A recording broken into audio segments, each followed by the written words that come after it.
ភ្លេចគាត់ថាយើងមានប្រហុកឆៅចាប្រហុកគេម៉ែចែកឲ្យពីស្រុកខ្មែរមកចាឥឡូវយើងគិតធ្វើអីចេះនឹកឃើញថាយើងមានសាច់គោ3ចំណិតធ្វើអីខ្លះឥឡូវរនឹកសិនតើមានបន្លែមានអីទេចាឥឡូវកុំឲ្យខាតនឹងរងចាំពេលយូរយើងមានម្ទេស3ផ្លែចាម្ទេសនឹងផ្អែមឯងបងប្អូនអត់ថល់ទេហើយនឹងមើមនេះឆ្ងាញ់ណាស់ស្រួយស្រាប់ហ្មងយើងអាចធ្វើញ៉ាំជាមួយទឹកគ្រឿងបានហើយនឹងទឹកសក់ហ្នឹងចាមួយប្រអប់នឹងមកហើយរួមនឹងចំណែកមានពេញប៉ោះ3ផ្លែផងដែរបងប្អូនពណ៌ឡើងខ្ជូតហ្មង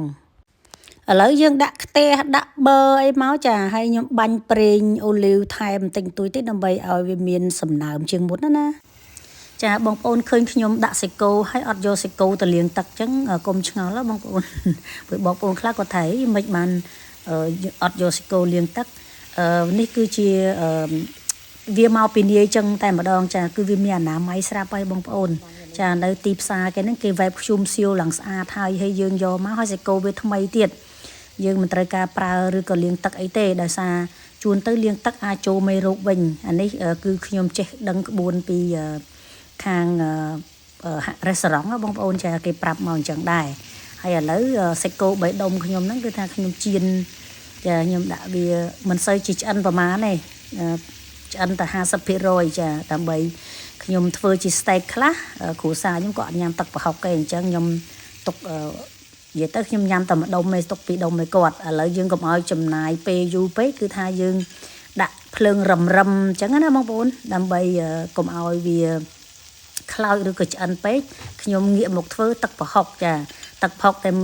គេម៉ែចែកឲ្យបងប្អូនពីស្រុកខ្មែរមកយើងមិនបាច់នេះអីច្រើនទេគឺគាត់លាយមកស្រាប់អីស្រាប់ហើយគ្រាន់តែថាអត់មានកសាំងទេចាអញ្ចឹងគឺយើងយកពីស្រុកខ្មែរមកម្ដងអូស្ត្រាលី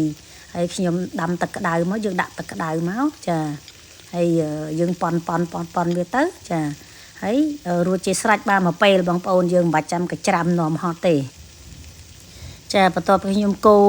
សពអស់ហើយខ្ញុំដាក់ស្ករសចាដាក់ស្ករសមកចុងស្លាបព្រាហើយនឹងប៊ីចេងចាប៊ីចេងបន្ទាប់មកទៀតចាគឺខ្ញុំដាក់ក្រូចឆ្មាចាក្រូចឆ្មា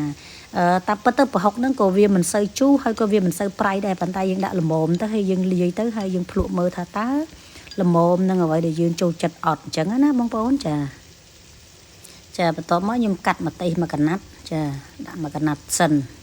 ដំបូងថារដាក់មួយតែខ្លាចហិលដល់ពេលកាត់មួយកណាត់ហើយអត់ហិលបងប្អូនចាអញ្ចឹងបន្ទាប់មកខ្ញុំក៏បានកាត់មួយកណាត់ទៀតចាសាច់គោរបស់យើងគឺឆ្អិនរួចរាល់អស់ហើយចាបន្ទាប់មកគឺខ្ញុំស្រង់យកមកយើងចាយើងកាត់យើងជ្រៀកយើងអីចឹងទៅបន្លែប្លុកអីមានប្រមាណហ្នឹងគឺថាប្រមូលមកចានេះលទ្ធផលគឺចេញមកដល់ហើយចាម្ហូបនេះគឺញ៉ាំពេលយប់ជ្រៅបន្តិចហើយបងប្អូនហើយ9កន្លះ10ហើយចេញពីធ្វើការមកហ្នឹងចាស្រូតគឺបានប៉ុណ្្នឹងឯងអរគុណច្រើនបងប្អូនដែលបានទស្សនារាល់វីដេអូរបស់នាងខ្ញុំសូមអរគុណសូមជម្រាបលាជួបគ្នានៅវីដេអូក្រោយទៀត